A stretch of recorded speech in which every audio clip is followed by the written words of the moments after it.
Hello and welcome back to Level 30 Games. We are here again at the end of another year and the start of my personal list of my top 5 games of 2019. Now, it was a pretty busy season, all things Nintendo, and while I do play every console out there wasn't a whole lot that piqued my interest across the board, at least enough to make this list. And while games like Call of Duty and Madden are in the constant play rotation, I didn't feel like they edged out the more unique offerings that were available this year. So without further ado, here is Number 5. A remake of a 20-year-old game brought new life to one of the lesser-known but cult-adjacent entries into one of the best franchises on Earth. It's my opinion, but I'm sticking to it. The Legend of Zelda: Link's Awakening was a great coat of fresh paint on a tried-and-true formula, and as a remake of what was a handheld version, gave the most streamlined Zelda game in quite some time. The fact that it can be beaten in 10 to 12 hours makes it all the more enjoyable as a level 30 gamer, and while a little obtuse and even with some frustrating late-game dungeon design, this version of Zelda is well worth visiting again and again. It's usually commonplace that the later into a console's lifecycle we go, the fewer new IPs we get, and while Nintendo dug deep with some franchises this year, it was nice to see them take a chance by publishing my 4th best game of the year, developer Platinum Games' Astral Chain. For all the style on the surface, Astral Chain is a surprisingly deep game. The unique twist on combat, as well as investigation and side quests, made this a really fun adventure and one that I kept thinking about long after I played. While there is some wonky camera issues while fighting, the set pieces are awesome, and it was super satisfying to wipe a screen of enemies clear using badass moves and an arsenal of different legions. If you're into action games, this one is top tier and a must play. Number 3 is a game that also ends in 3, and that would be best in series Luigi's Mansion 3. This is a charming action game, but is really more of a puzzle game at heart that is as much fun to watch somebody play as it is to actually play it. The floors of this creepy hotel are detailed and unique, and the puzzle elements provide just enough challenge that they are fun and not frustrating.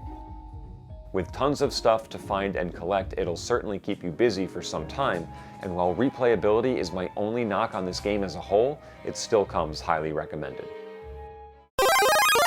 It's no coincidence that my top 2 games also happen to be the games I spent the most time with. I know it's harder and harder to play games like we used to, and I think it's a testament to these 2 titles that I stuck with them for so long. Actually, I flip-flopped quite a few times on the order, but in the end, only one could win out. So my runner-up for Game of the Year is Dragon Quest XI. I know it technically came out on other platforms years ago, but it's fresh on the Switch and an absolute delight to play. I'm not one to make it through most JRPGs, and this is as traditional a JRPG as you can get. However, an awesome cast of characters, exciting locales, and fun combat moves and abilities made this way more of a joy to play than the chore that I find most games in the genre fall into. Not once did I find myself too underleveled to press on, nor did I find it too easy not to be focused at all times either. This is a very fine line to walk, but Dragon Quest XI nails it perfectly. The story kept me moving forward, especially as Dragon Quest does a fantastic job of fleshing out the cast of characters into its overall narrative. Wanting to see the outcome of the hero's journey was more than enough to make chipping away at a long game worth it. And finally, my number 1 game of the year. This game has trekked from its humble beginnings as a handheld portable entry on the Game Boy years ago and has slowly crept into critics' hearts as well as audience and fans around the world. My number 1 game of 2019 is Fire Emblem Three Houses.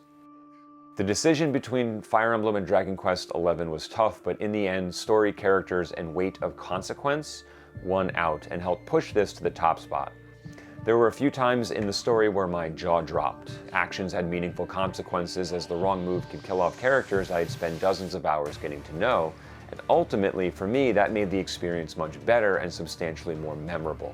The tactics-based gameplay allowed for thought-provoking battle approaches, and the relatively quick nature of the combat meant it was perfectly suited for 20 minutes of playtime or 2 hours. The voice acting is great and made me wish every game had the level of polish and quality that Fire Emblem does. Not to mention the branching story paths mean future playthroughs will be slightly different. This is one heck of a package and well worth my Game of the Year title. Well, that will do it for my personal top 5 of 2019. Did any of my games make your list? And if your games did not make mine, let me know in the comments below and defend your title of choice. Make sure you check out our other Level 30 video offerings, especially our latest podcast where we sit down and recap the year of 2019 as a whole and take a look at what's to come in 2020. Until then, I'll see you in the next level. Thanks for watching.